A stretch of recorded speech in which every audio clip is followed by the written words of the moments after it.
Queen Carla Hall is always prepared to sink her teeth into any challenge she faces. The chef and television personality is using her varied skills to help others, bringing her chops from the back of house to the forefront. The world knows Carla Hall as a celebrity chef. But how did she become this dynamo of dining? What are her recipes for success? Even as a young girl, Carla demonstrated a competitive nature, especially with regard to her best friend and rival, Aurelia Pulley. She was the smartest person in the class, but I was very competitive. I'm like, wait, you can't beat me. The reason I did well in school was not because my mother pushed me, it was because I was competitive, and I wanted to beat Aurelia Pulley. Carla developed a mantra that became a driving force in her life. If you're surprised, let me surprise you more. Her family loved to travel, and on a trip to New York City in 1974, she attended a performance of the Broadway show Bubbling Brown Sugar, which lit a fire within her.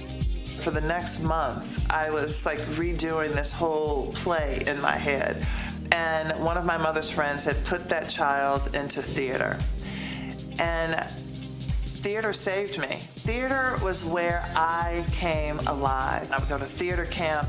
They would say, "You're weird." I'm like, "Oh my God, thank you." So if you're telling me I'm weird, I am surprising you, and I'm going to surprise you more because I can be even weirder. When it came time to graduate from high school, she chose accounting as her major because she admired her accounting teacher. Off she went to Howard University. I believe there are no mistakes in the universe, and that's where I was supposed to go. I felt like there was every representation of individualism in terms of Black people that I could see at an HBCU, which was so empowering because you don't have to be one thing.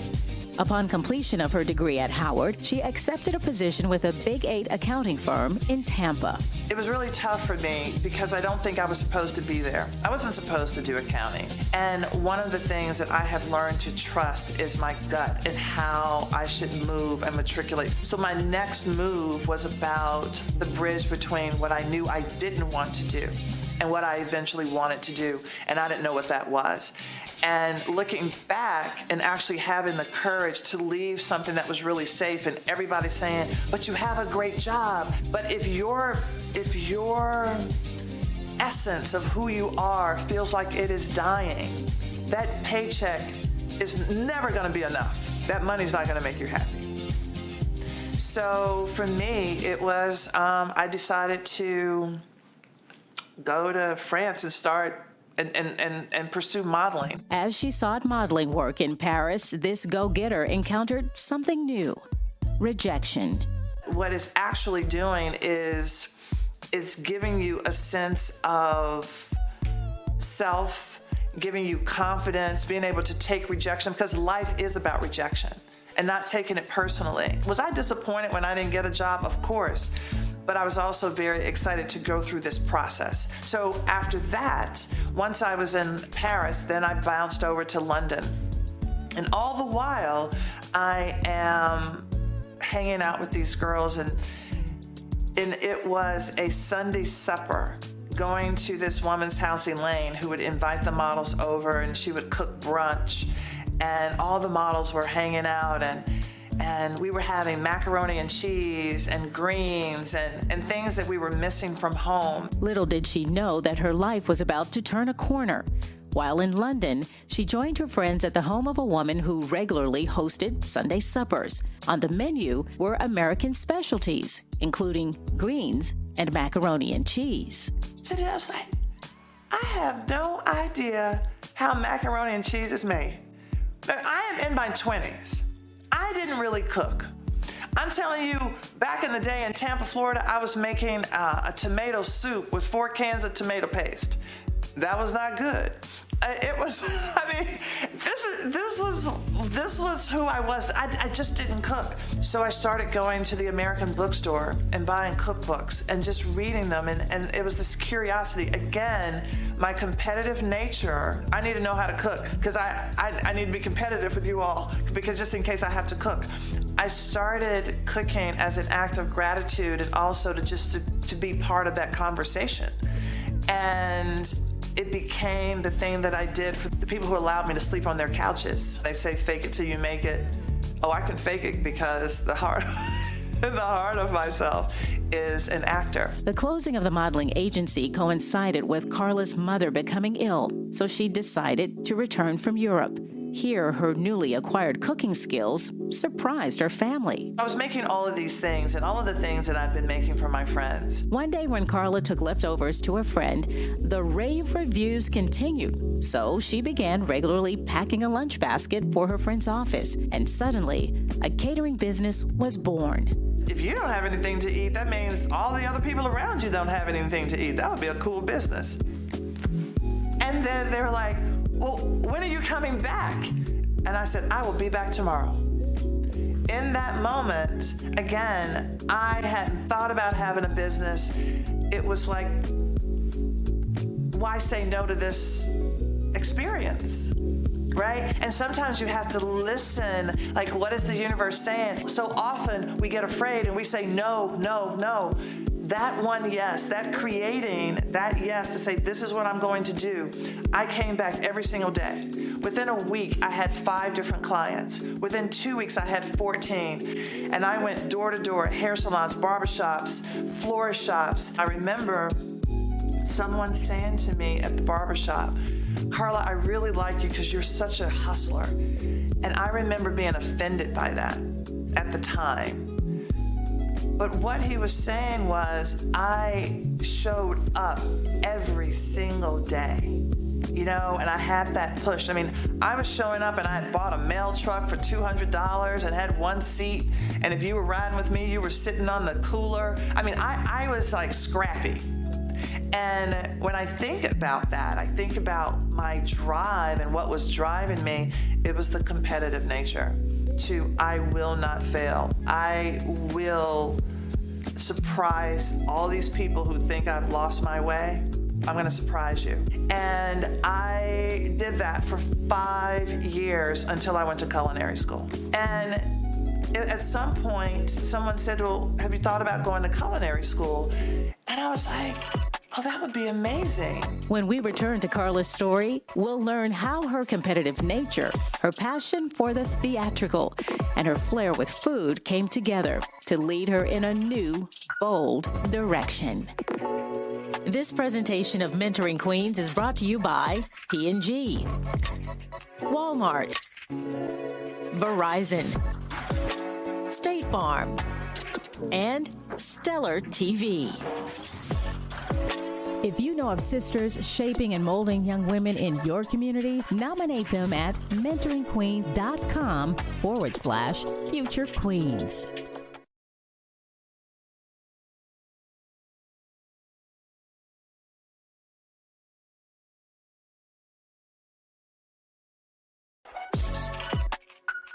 This segment is being brought to you by Walmart. Welcome back to Mentoring Queens, highlighting women who are changing the culture of their communities. Carla Hall might be famous for her work on Top Chef and The Chew, but she should be equally known for giving back. Here's part 2. From an early age, Carla Hall developed a sense of adventure, an appreciation for good food, and a steely determination. As we continue her story, the enthusiastic response to her food have led her to enter a 1-year program at l'Académie de Cuisine in Maryland at age 30. Then she began working at a restaurant. I had gotten the practical experience, and then culinary school was getting the theory. A lot of times we want to rush through that process, and we want to say that we can do something, but we don't really know what we're doing. And when you have the theory, that's when you can repeat it, and then you can break the rules. By this time, the popular cooking competition show Top Chef was in its 4th season on the Bravo network, but Carla was too busy with her catering business in Washington, D.C. to devote time to watching it. I came into the kitchen one day and my sous chef said, I had a dream you were on Top Chef. That night, I went home and I had a message. Hi, this is so-and-so from Magical Elves. I thought, somebody's punking me. So I wasn't going to fall into the okie doke.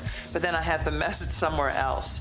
And so I said, okay, let me call them back. And I said, I wasn't going to call y'all back. So I went through that whole thing. She took the train from D.C. to New York City to interview. And 20 minutes later, she got a call to come back for a second interview.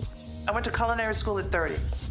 I'm working I do Top Chef at 44. That's 14 years of being in the industry, being very scrappy. I'm like, y'all get ready, because I can run around, run circles around these young people. But also, and I would be lying if I didn't say I was intimidated. I'm looking at all these chefs, and they've been working at all of these fine dining restaurants. They are pedigreed chefs, and I am a caterer. I'm a caterer, and I'm 44 years old. I was not supposed to be there that long. I am so sure, if I'm lying, I'm dying. I am so sure they put me on that show as a filler. I surprised them. And you know what I say. I'm gonna surprise you, I'm gonna surprise you even more. And so then I did it again. I did not want to do Top Chef All-Stars. They called me 3 times. I didn't want to do it. I hate competing. I didn't want to cater anymore. And the producer who called me said, what if you made it part of your business plan? Now, mind you, some people go on the shows to be seen. I went on as a personal challenge. Her take-no-prisoners attitude and infectious energy brought her to the attention of the producers of another show. I was approached about just doing a cattle call for this new show called The Chew. I went through the thing, and they didn't choose me. This was like a year before it came out. They didn't choose me. I did Top Chef. I won fan favorite I did Top Chef All-Stars. I won fan favorite. At that time, they decided they were going to change the cast that they had been working with for a year. And I went in, I don't know, the 5 of us were together for 20 minutes. They were doing chemistry tests. The 5 of us, Mario, Michael, Clinton, Daphne, and myself, were together for 20 minutes. 3 days later, they announced us as the cast. I said, what am I supposed to do with this? I knew that I was going to use that platform as a platform to show myself as a black woman, an older black woman, an older black Southern woman. That was my lane. And it was really hard the first 3 years, I'm not going to lie. I would go home crying. It was, because I didn't have any media training. And the first year, I just remember thinking, I'm going to get fired. But it was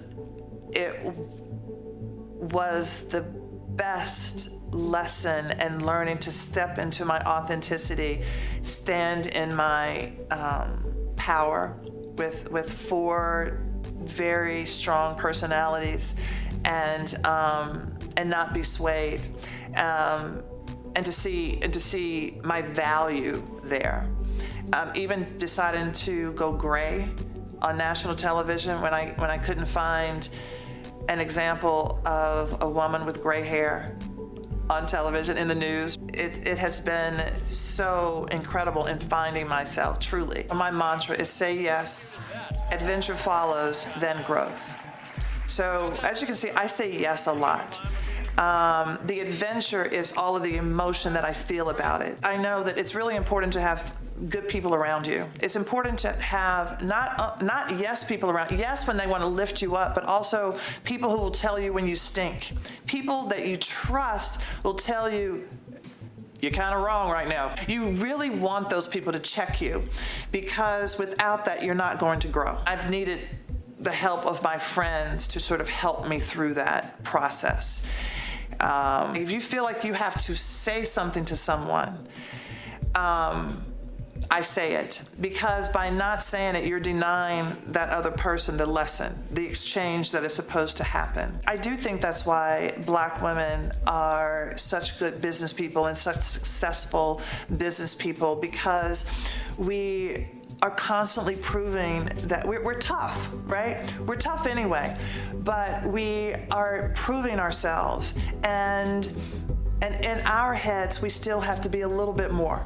And then you do something, I got to be a little bit more. It's through my failures that I learned the greatest lessons. And so becoming vulnerable is my greatest strength. It truly is. And which is why I think I do new stuff. I give myself the challenge so that I can grow and get to the other side. I turn 60 next year, and later is greater. Theater saved me. Theater rejected me. I'm gonna take control of theater. I am working on a one-woman show.